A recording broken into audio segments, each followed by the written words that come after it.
Hello বন্ধুরা, সবাই কেমন আছো? আজকে আমি দেশি মোরগের মাংস রান্না করব আলু দিয়ে। দেখো, তেল গরম হয়ে গেছে, পেঁয়াজটা ঢেলে দিয়েছি।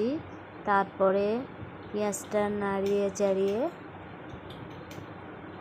তারপরে পেঁয়াজটা লাল হয়ে যাবে, ঠিক এরকমই লাল হয়ে গিয়েছে দেখুন। তারপরে মোরগের মাংসটা ঢেলে দিব। তারপরে মোরগের মাংসটা ভালো করে নেড়ে নিয়েছি। তারপরে একটু স্বাদ মতন নুন দিয়ে দিয়েছি। নুন দিয়ে ভালো করে নেড়ে নিয়েছি। তারপরে আদা রসুন পেস্ট করে রেখেছিলাম, সেটা দিয়ে দিয়েছি। আদা রসুনটা দিয়ে ভালো করে নেড়ে নিয়ে ঝালের গুঁড়ো দিয়ে দিয়েছি।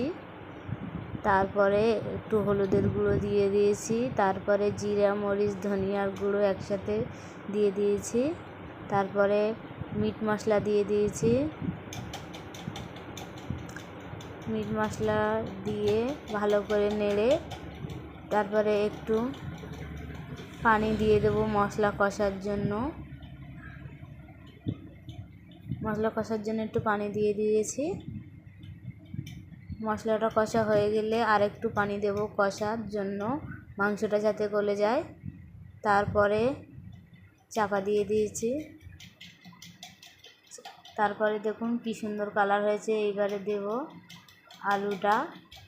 আলু ঢেলে দিয়েছি। আলুটা ঢেলে ভালো করে নেড়ে নিয়েছি। তারপরে তেল ছেড়ে দেবে, হওয়া ঝোল দিয়ে দেব। ঝোলটা ঠিক যতটা আলু গলবে সেই পরিমাণ ঝোল দিয়ে দিয়েছি। তারপর দেখুন কত সুন্দর কালার এসে গেছে। এবার এলাচ, দারচিনি আর লবঙ্গ দিয়ে দিয়েছি থেতো করে, দিয়ে একটু চাপা দিয়ে দেব। তারপরে সুন্দর একটা ঘ্রাণ আসবে, দিয়ে গ্যাসটা অফ করে দিয়েছি। তারপরে দেখো বন্ধুরা, কত সুন্দর একটা কালার এসেছে। রান্নাটা ভীষণ মজা হয়েছে।